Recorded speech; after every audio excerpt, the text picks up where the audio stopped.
और आबादी फिर भी बढ़ती जाती थी।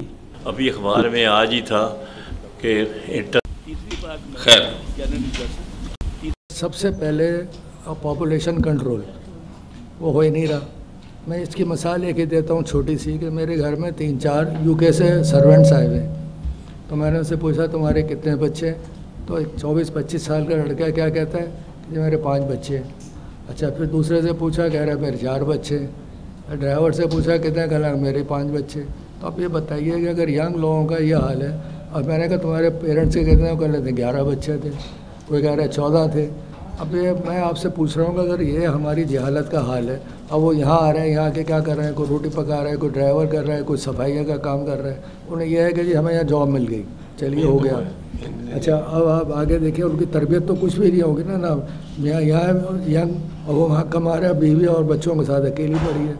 अच्छा, अब आप ये देखें यहाँ आप जो मेरे नज़दीक हमारी हुकूमत जो है वो गैर जिम्मेदार है। वो सिर्फ़ और सिर्फ जो हॉस्पिटल उसने जितने बनाए उसे अपने गवर्नमेंट सर्वेंट्स ऑफिशियल्स की कन्वीनियंस के लिए। उसमें आम आदमी को 12-12 8-8 घंटे खड़ा होना पड़ता है, लाइनों में लगते हैं, और अंदर से बल्कि कहते हैं बाहर से ये दवा ले आओ, ये ले आओ। वो एक खाना पूरी है। वरना गवर्नमेंट हॉस्पिटल्स में गरीबों का या जो पसमानदा लोग हैं उनके वहाँ से सही ट्रीटमेंट होना नामुमकिन है। अब जो आपको मैं बताऊँ, इसमें एक पॉइंट था कि जी आवाम में से लोगों को करना चाहिए। मैंने एक छोटी सी एक रेफरेंस के लिए बनाया है कि जो पाकिस्तान में जो कुछ प्राइवेट इदारे काम कर रहे हैं उसमें सबसे ज़्यादा जो लोग हैं वो उससे अच्छा काम कर रहे हैं जो गवर्नमेंट हॉस्पिटल में शायद नहीं करें। अब ये देखिए कि कुछ इदारों का नाम बताऊँ, शौकत खानम। अब शौकत खानम कितना बड़ा उसने बनाया पब्लिक के लिए कैंसर का। फिर आया इंडस हॉस्पिटल, यहाँ मौजूद है, आप देखिए फ्री इलाज हो रहा है हज़ारों लोगों का। अच्छा, फिर सिंध इंस्टीट्यूट ऑफ यूरोलॉजी और डॉक्टर वो बना रहे हैं रिजवी साहब। तो अब वो उनको देखिए कितना बड़ा कामयाबी से चल रहा है। ये गवर्नमेंट के नहीं है, प्राइवेटली चल रहा है और वो पब्लिक के फंडिंग से चल रहा है।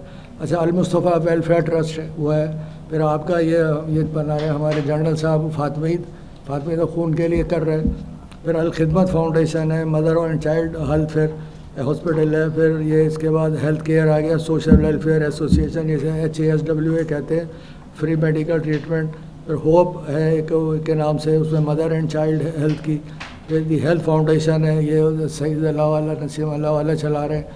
तो इस तरह जो जितने भी प्राइवेट हॉस्पिटल हैं, ये लेटन इब्राहिम लेटन जो है LRBT, वो Bilkis server foundation, Chhipa welfare, फिर ईदी फाउंडेशन, डॉक्टर AQ खान ने हॉस्पिटल बना के गए अभी वो फ्री ट्रीटमेंट के लिए लाहौर में।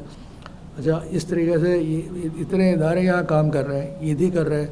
तो ये प्राइवेट में जितना काम हो रहा है उतना गवर्नमेंट में नहीं हो रहा। मैं एक मिसाल बताऊँ, मेरा रॉचेस्टर जाना बहुत रहा है क्योंकि माई सन इज़ देयर।